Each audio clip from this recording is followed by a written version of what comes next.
હવે ડિમોલેશન તો થઈ ગયું. હવે જે પણ છે અમારી પહેલાં પણ સરકારે ડિમોલેશન થયું છે ને એમાંથી ડાયરેક્ટ ચંદ્રશેખર આઝાદ બ્રિજ નીકળ્યું.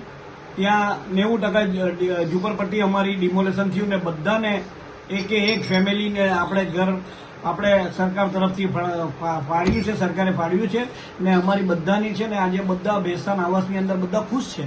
તો હવે આ લોકોને કઈ રીતે મદદ કરવામાં આવશે? હવે આપણે આ 90% ઝુંપડપટ્ટીને ડાયરેક્ટ ફાળવી આપ્યું સરકારે. અમારી એક જ રજૂઆત છે મહાનગરપાલિકાથી કે આ 10% ગરીબ વસ્તી છે એ લોકોને પણ મકાન ફાળવી આપે એવી અમારી સરકારથી ઉમ્મીદ છે અમારી. તમે અત્યાર સુધીમાં કોઈ માંગ કરી છે ખરી? હવે અમે માંગ કરવાના જ હતા, પણ આમાં છે ને કે બહારવાળા લોકો આ પ્રજાને, ગરીબ પ્રજા ને ડાયરેક્ટ ગેરમાર્ગ દોરવામાં આવે. ખોટી રીતના એ લોકોને ડાયરેક્ટ સોશિયલ મીડિયામાં વિડીયો મોકલવામાં અને મારા વિરુદ્ધમાં પણ કર્યું. એટલે મારું મન થયું નહીં. એટલે હું પહેલા દિવસે ગયો, બીજે દિવસે મારું જ્યારે સાંભળ્યું એટલે મારું મન થયું નહીં. એટલે હું નહીં ગયો રજૂઆત કરવા. જાકીરભાઈ, શું કીધું? ડિમોલેશન ભૂતિયા ડિમોલેશન છે? ખોટી વાત છે, બિલકુલ. કઈ રીતના ખોટી વાત છે?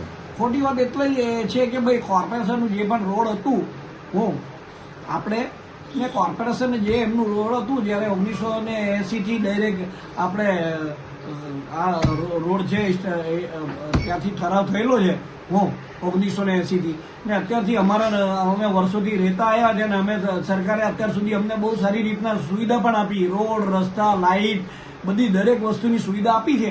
હવે સરકારને એવું થયું કે ટ્રાફિક વધારે થાય છે ને અહીંથી ડિમોલેશન કરવાનું, રોડ રસ્તા કાઢવાના. તો સરકારે ડાયરેક્ટ અહીંથી રોડ રસ્તા કાઢી. હવે સરકારથી એક જ ઉમ્મીદ છે કે બધાને તમે રૂમ ફાળવી આપ્યા. આ અમારી ગરીબ બસ્તી જે બાકી છે એ લોકોને પણ ડાયરેક્ટ તમે ફાળવી આપો એટલી સરકારથી નમ્ર વિનંતી છે. સાહેબ, એવું કહેવામાં આવે છે કે બિલ્ડરના ઇશારે આ મકાનો તોડવામાં આવ્યા છે. બિલકુલ તદ્દન ખોટી વાત. બિલ્ડરની જગ્યા જ નથી આમાં. બિલ્ડરની જગ્યા હોત તો આપણે ડાયરેક્ટ બિલ્ડરનું એમાં કોઈ લેવા દેવું જ નથી. અમે શું કામ ખોટું બિલ્ડરને બદનામ કરીએ? બિલ્ડરનું કોઈ લેવા દેવું નથી દૂર સુધી. તો મહાનગરપાલિકા કેમ નથી સ્વીકારી કે એ લોકો ડિમોલેશન કર્યું છે? હવે કોર્પોરેશન ડાયરેક્ટ મહાનગરપાલિકા સ્વીકારતું નથી. એ લોકોની ભાઈ આપણે હું ખબર છે, એ લોકોના મગજમાં શું છે એ મને નહીં ખબર. અમારી તમામ માહિતીથી અપડેટેડ રહેવા માટે જોડાયેલા રહો ત્રિશુલ ન્યૂઝ સાથે.